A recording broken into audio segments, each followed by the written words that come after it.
Welcome back to the Derek Smith Spiel. This is the weekly sports update for May 27th through June 2nd. This should be a good one. We're going to go over potential outcomes and narratives in the UFC. We're going to talk about record breakers in the MLB and record paces that are being set in the first roughly third of the MLB season. Also, how to properly ask for an autograph. Then we're going to go to the NFL. And we're going to talk about the drama in the NFL at the Steelers, a little bit in the Packers, and we're going to talk about the flasher on the Patriots. But starting in the UFC, we'll get started with Ilia Topuria. Ilia Topuria, there's a lot of noise around him. One thing specifically was, and this is not just Ilia, this is also Tom Aspinall has been getting involved in this, is almost like the fake news or the teaser news. Like they'll say, oh, big news, and then they're advertising a product. They'll be like, big news about to drop on Instagram, and then they're advertising for something. I believe Tom Aspinall's was in an energy drink or a protein shake, something along those lines. But it's almost a new marketing in the UFC for UFC champions. Frustrating, but I'm sure effective. But specifically honing in on Ilia Topuria, he is training from home. He has decided to train from home. Chael Sonnen said that going to training camp, all it means is that you are going to basically live in a gym away from your family, wife, girlfriend. That's basically all it means. It means you're training in private. That's what a training camp is. So Ilia Topuria training from home, he could be going to the same gym. He's just coming home, spending time with his family. That was Chael's take on it. And he is not a fan of it. He didn't specifically say why, but some possible reasons is really the whole belief and focus and fully committing yourself to the sport. Some would argue that, especially in the UFC, it seems like when you're about to fight, you've got to treat that fight like it's your life. Like that's the only thing that matters. That's it.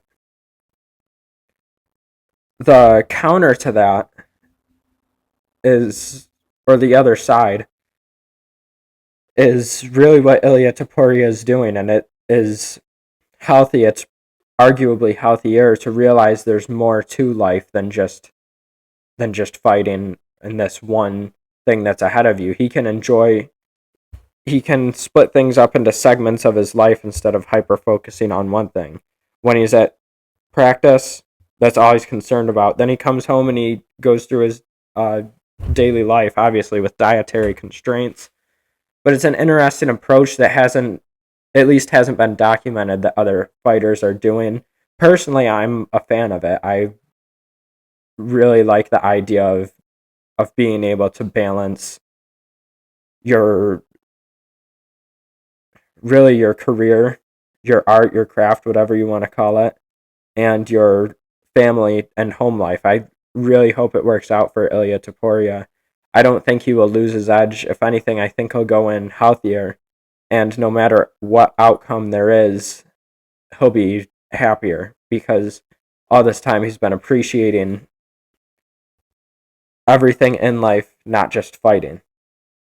He's also beefing with Paddy Pimblett, which is very interesting. Paddy, up and coming, he proved all the haters wrong when he beat Michael Chandler. There should be no narratives out there that Paddy is not legit. He is not a fake ranked fighter. He's not a Dana White privileged fighter. He's the real deal. And for him to be beefing with Ilia, getting even more spotlight, even more publicity, it's genius and could bring up in the future possibly a very good super fight between Paddy and Ilia. Now on to the heavyweight drama. This is a situation that has never been seen before in the UFC, and it really shouldn't be seen. There is an undisputed champion, John Jones, and an interim champion, Tom Aspinall. There's two champions in the same weight class. And normally when this happens, the undisputed champion is the champion. The person with the interim belt either gets it stripped or they lose in a fight to the undisputed champion. But there's never been two champions at once, and there's never been the questioning, is the interim champion the real champion? They shouldn't call it the undisputed heavyweight champion because it's not undisputed. There's a narrative that Tom Aspinall is the real champion of the heavyweight division. Obviously, the super fight everyone wants to see is Jon Jones versus Tom Aspinall. That would be, even though it has lost popularity because people have had to wait so long, and with Jon Jones, you never know if the fight is going to happen. Between his legal trouble, his drug issues, whether it's PED or recreational, you never know, is the fight going to happen. And there are so many huge cards coming up. It's almost like the heavyweight drama has been brushed under the carpet. But let's lift up the carpet and talk about the dust that's collecting under it. Is this fight ever going to happen? Jon Jones said he has to wait. The fight can happen. You just have to wait 6 months after signing it. Tom Aspinall is in his prime, and he does not want to waste 6 months, especially when he's finishing all the top heavyweights in the first round. He wants to keep that train rolling. Options for Tom Aspinall are to fight the next contender in line. The issue with that, one is Tom Aspinall is obviously the top contender because he's the interim champion. That makes him the number one ranked contender.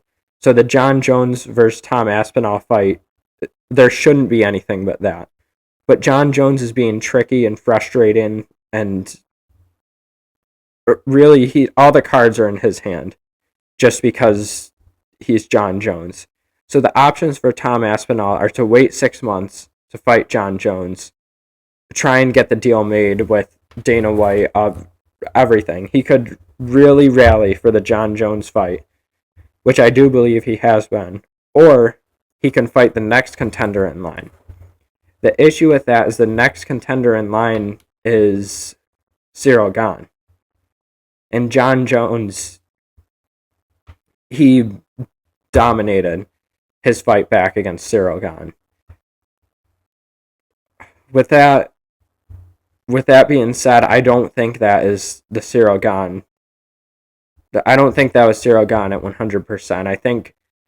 I think he built Jon Jones up to be more than a man. Really, Jon Jones has this aura about him because he's undefeated and seemingly unstoppable. I don't think Ciryl Gane went in with a reckless abandon to just go out there and fight freely. I don't think that was a free Ciryl Gane. I don't think that was an accurate representation of Ciryl Gane. However, as I was saying, Tom Aspinall fighting Ciryl Gane. If Tom Aspinall wins, obviously he could fight Jon Jones next. If Ciryl Gane wins, even though it wasn't the best Ciryl Gane that we've seen against Jon Jones, no one would be interested in a rematch after Jon Jones completely gapped Ciryl Gane, won by submission in the first round, the first couple minutes. If Ciryl Gane were to beat Tom Aspinall, no one would.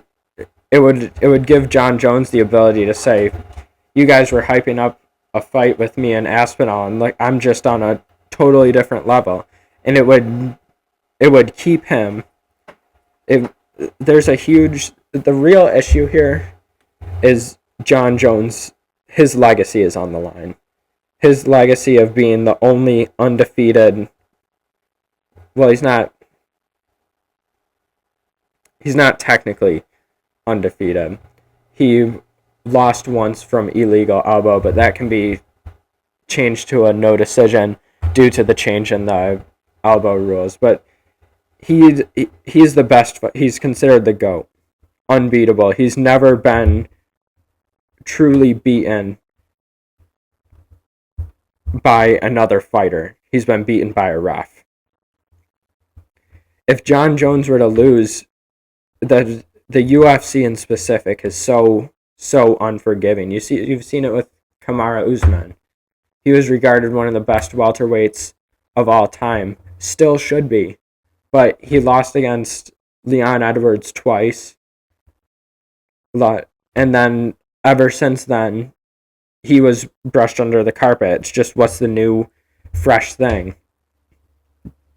If John Jones were to lose against Tom Aspinall, people would automatically brush John Jones to the side and lift Tom Aspinall up. There's a ton on the line for John Jones and his legacy, and that's the real issue in this fight.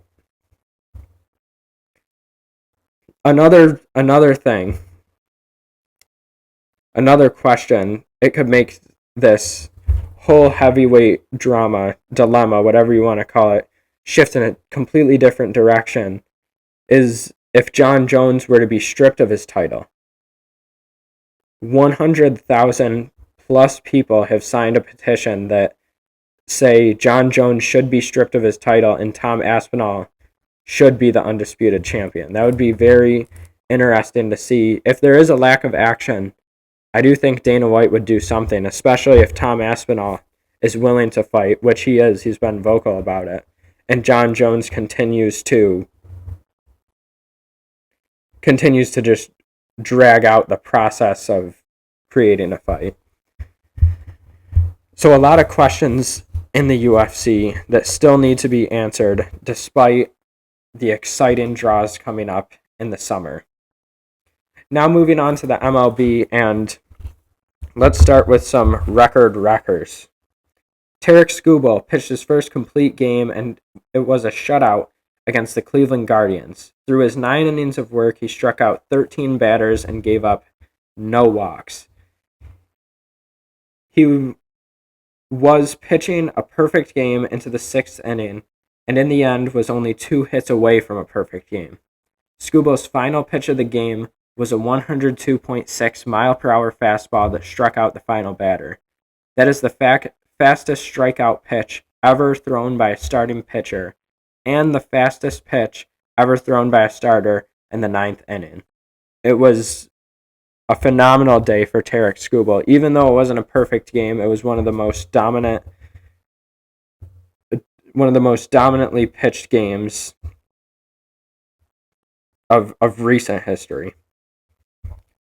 But another broken record occurred when Oneil Cruz hit a ball with the highest exit velocity in MLB history, breaking his own record.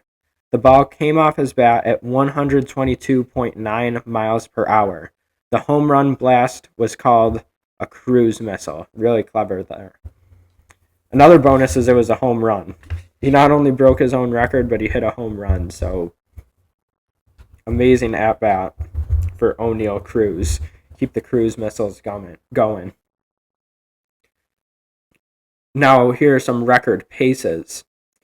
Again, these numbers aren't set. This is just the calculated projection of what these players will have by the end of the season if they keep up as well as they are. Luis Arias is on pace to be struck out only 14 times this year. He is looking like his alumni, Tony Gwynn.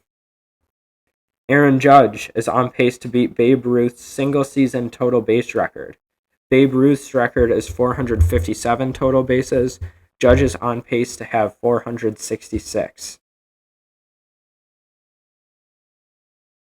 Tarek Skubal, he is on pace to have 246 strikeouts to only 21 walks.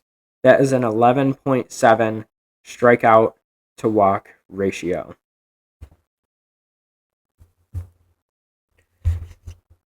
Now, this is how to ask for an autograph according to pro athletes. It's 6 rules, not necessarily 6 steps, but 6 rules, all voted on and described in a Sports Illustrated article by pro athletes. Rule number 1, act your age. Don't push kids. As an adult, even as a kid, don't push other people or kids out of the way or make up a lie to get an autograph. Rule number 2, use your manners. That's what my mom tells me every time before I go out. Use your manners. Use your manners. Use your manners for these MLB players too. Even though they're celebrities, they still want to be they still want to be treated like normal people. Rule number 3, use the right name. Don't go up there and call an athlete by the wrong name, even if they look like someone else. Just make sure you know who you're talking to. Don't be that guy who uses the wrong name. In the hallway at school a couple weeks ago, I accidentally called. It was Sasha Bellamy. I called her Sage. She was walking next to Sage, so I it was awkward. It was awkward. I can't imagine doing that to a baseball player. One more time. Sorry, Sasha. I do know who you are. I'll do better next time. Rule number 4. Make sure you're asking for an autograph at the right time. Do not ask for an autograph in the middle of a drill or an interview. Wait until they're free. Maybe though a lot of times they'll walk up to the side of the stands with a pen, and you know that's a good time to ask. Rule number 5, don't be creepy. No stalker stuff. Don't talk about their mom, wife, kids, their Instagram posts, nothing like that. Eminem wrote the song Stand for a reason. Don't be a stalker fan. And finally, rule number 6, ask a willing player. Some players just don't sign autographs. They're private. They want to be a player, not a celebrity. You really got to do your research on these guys to be respectful and know who wants what and when to ask for an autograph. But those are the 6 rules for getting an autograph. Collectors out there, make sure you stay respectful and don't cross any awkward boundaries with these players. Now on to the NFL drama. Terry Bradshaw said that the Steelers' interest in Aaron Rodgers was a joke. On a radio interview, Terry voiced his extreme discontent with the Steelers' interest in the 41-year-old quarterback Aaron Rodgers when asked about the subject. His exact quote was, "That's a joke. That to me is just a joke. What are you going to do? Bring him in for 1 year? Are you kidding me? That guy needs to stay in California. Go somewhere and chew on bark and whisper to the gods out there." That's the last 2 lines. That's pretty funny. As a Lions fan, I like reading that. Terry went up a couple points in my book with that last statement right there. But onto the real situation. The real issue is the Steelers' quarterback room. Their quarterback room right now, they've got Will Howard and Mason Rudolph. Now, since Ben Roethlisberger left the Steelers in 2022, so it has been 3 years, they've had 5 starting quarterbacks. Them being Mitch Trubisky, Mason Rudolph, Kenny Pickett, Justin Fields, and Russell Wilson. Even last year, with their winning record, they were bouncing back and forth between Justin Fields and Russell Wilson. Terry Bradshaw, obviously a former Steeler and one of the best Steeler quarterbacks, if not the best Steeler quarterback of all time. This frustration, although it may seem like an attack towards Aaron Rodgers, it is more him voicing frustration with the state of the quarterback room and what the quarterback room has been like for the Steelers since Big Ben left. And really, it's very odd. It's very odd that the Steelers haven't found a quarterback who wants to be a part of Pittsburgh, given their history and their current success without a real every week starting quarterback. It's a very odd setup that the Steelers have, and Terry Bradshaw is fed up with it. Now bouncing to Aaron Rodgers' former team, the Green Bay Packers. Jaden Reed clears the air on the Packers' wide receiver room drama. The Green Bay Packers selected their first-round wide receiver in 23 years, then followed up drafting another wide receiver in round 3. Those two receivers, Matthew Golden and Savion Williams. In response to the draft picks, Reed's agent, Drew Rosenhaus, reached out to the Packers to make sure that they planned on keeping Reed. Jaden Reed said that a lot of people misinterpreted that question. He said that he had just hired Drew, and as a new agent, Drew said that the first thing he always does is check in with the team to make sure his player's status is the same. Reed said that people made their own narrative, and he said that's fine. He knows that's just part of the game and the reality TV type vibe feel of the NFL. He said that's just how it goes sometimes. Jaden Reed has led the Packers in reception and receiving yards the past 2 seasons and is an unselfish player that only cares about winning. Matt LaFleur said that Jaden is the perfect guy to be a mentor to the new wide receivers. LaFleur said one goal of the season is to develop leaders, and he has high hopes for Reed. So Jaden Reed is staying at Green Bay. There's no doubt in that. His new agent, Drew, was just doing his job, making sure that Reed is at least staying on the team and hopefully is staying the number 1 guy. And that was blown out of proportion. So there's really no drama in the Packers wide receiver room. If anything, it will get a boost. The nothing raises athletes to their max potential, like having competition for a starting spot. And finally, the streaker on the Patriots. Mike Vrabel is going to have a private conversation with Stefon Diggs. Stefon missed a voluntary team activity on Wednesday after a video surfaced of him flashing an unidentified pink object from his boat. Vrabel said that he is aware of the situation and that anything that happens from this point on will be between the team and Diggs. A real awkward spot to be in, especially your first year on a new team. You haven't even went to training camp yet. You probably have some relationship, but you haven't played with these guys.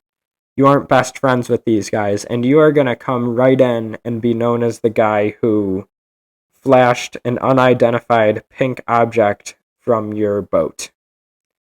It's really not a good starting spot for Stefon Diggs, but we'll see how the Patriots work through it and hope to not be on the bottom of the AFC East.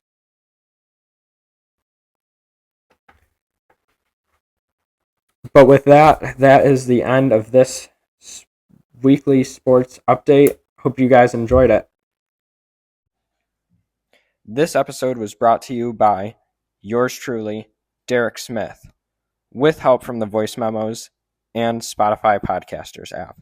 For more content like this, you can continue listening to the Derek Smith Spiel on Spotify, or you can listen on my YouTube channel at Derek Smith Stock 13. There you'll find my podcast and sports betting videos on top of that. If you're a fan of my sports betting videos, you can also see highlights of those on my TikTok account.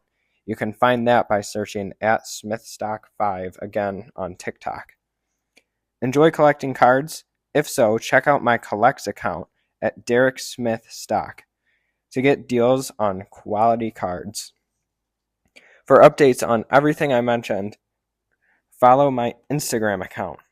You can find that by searching Derek Smith Stock 13 on Instagram.